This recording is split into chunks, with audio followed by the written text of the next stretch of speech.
The reason we can't go the speed of light and transverse large distances is because, at least in space or even on this planet, is because the faster you go, the more there's time dilation. Time slows down.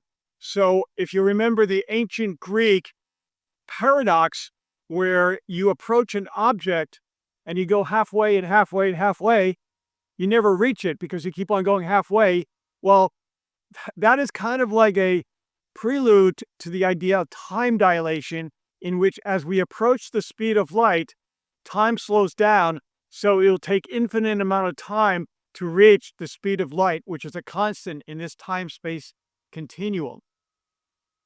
Now, you can create a warp bubble mathematically, something like this,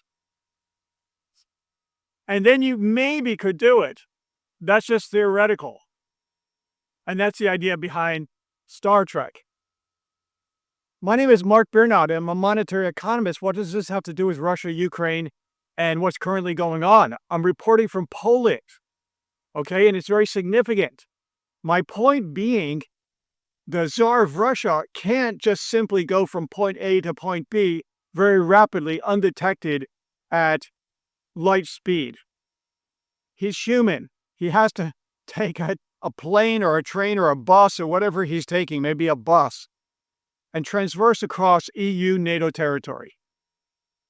And Sikorsky, the foreign minister, Sikorsky is a famous name, of course, because Sikorsky, obviously the helicopter,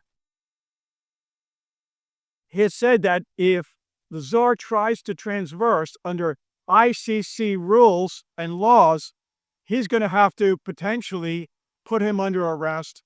He'd be shipped to The Hague. And, I don't think the Tsar would want that. So maybe that's why the Tsar canceled the meeting with the Orange agent in Budapest, right? That's one reason that he doesn't want to transverse Polish airspace. Remember, Poland, 1610, 1612, occupied Moscow. Remember, Poland, 1920s, defeated Moscow. Remember, 1980s with Solidarity. Basically, it brought down the whole Soviet Union. Poles don't want trouble. They really don't. But when you mess with them, it becomes very difficult. They just arrested 8 potential sabotage, the Polish police, and 50 other are in a list, from my understanding, in Poland. Okay, these were sent by Russia. So maybe the idea is, if you remember, in 2015, Russia claims the Polish president went down because of weather. But I'm in Poland, anecdotal evidence, okay, stacking up that maybe Russia had something to do with the downing of that plane. So my premise is Poland is not looking for trouble. But if trouble comes to them in the form of the Tsar of Russia flying over Polish airspace with military aircraft, I think it would be a big question mark, right? That's one reason why that meeting was canceled. Okay, they don't have warp drive. Number 2, it's just an idea that maybe Rubio saw the light of God. He impresses me more as a political foot soldier, but he is Catholic. And, Trump, he was using what we call the demon's language, whether it's Ephesians, I think, if you look up Ephesians, I think there were other biblical, James 3:6, if you look John Chrysostom, if you look at St. Augustine, St. Thomas Aquinas, when people use profanity like the Orange agent did against Zelensky, and reports is his face was unusually distorted when he was swearing. Even metaphorically, that's the language of demons. Maybe Rubio saw the light and, was a little bit tougher with Lavrov. Another theory is Lavrov, 2022, had said, I only have negotiations and speak to serious men. And maybe Russia no longer takes the Orange agent seriously. Maybe he's just too much of a wild card or a joker. And, Agent Orange, he just doesn't take the United States serious anymore. So he's not having negotiations. That very well could be, because Lavrov repeats that he only has serious conversations with serious people, and he doesn't take the Orange Agent seriously. Okay, another idea is the Orange Agent is just going by the playbook. Bring hope and confusion, withdraw it, mixed signals. This is all by the Kremlin playbook to confuse the Western world and delay why Russia does its war crimes. I think it's probably the first one.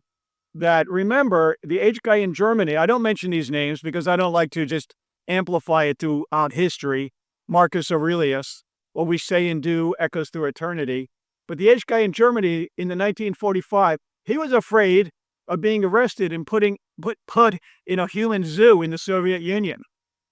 And, if the Tsar of Russia is on trial in The Hague, it, in essence, would be like a human zoo. It would be a spectacle.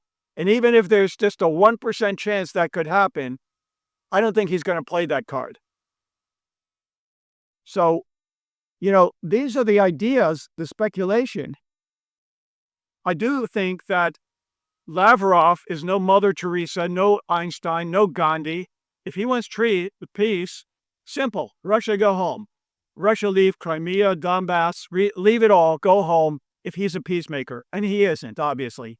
He's no Einstein. He's no Mother Teresa. So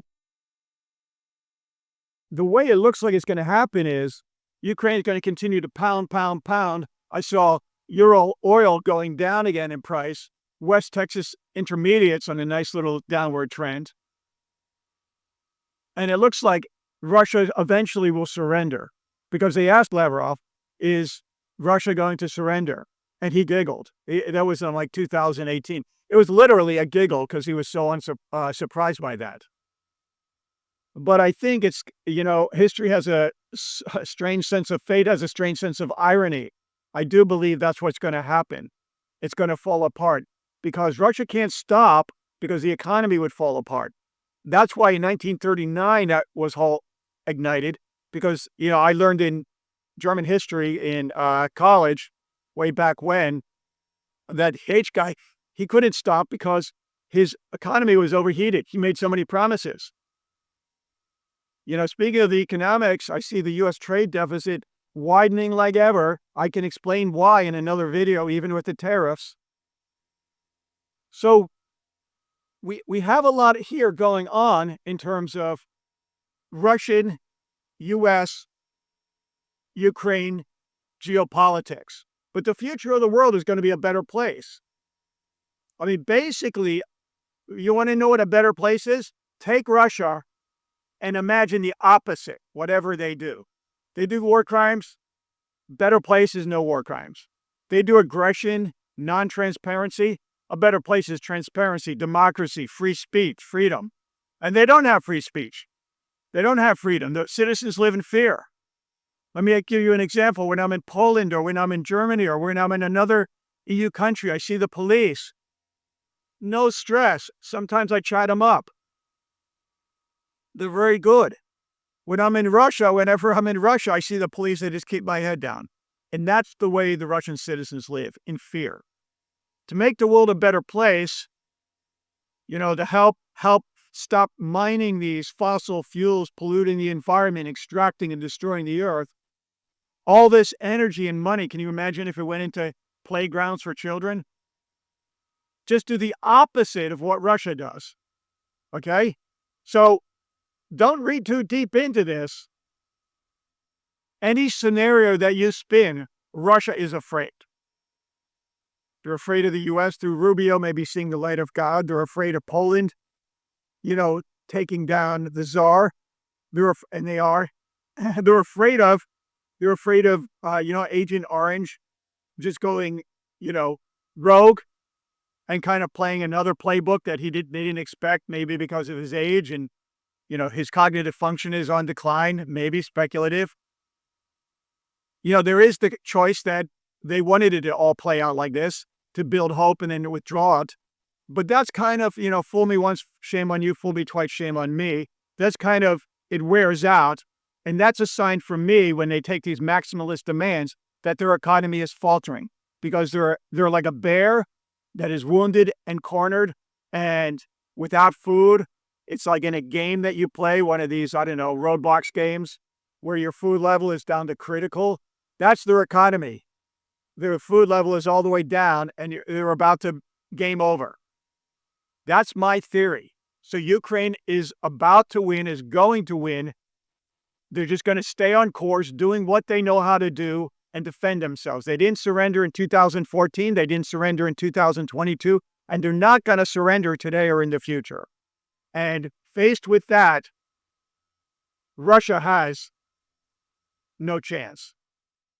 My name is Mark Biernat. I'm a monetary economist. Have a beautiful day. Thank you very much.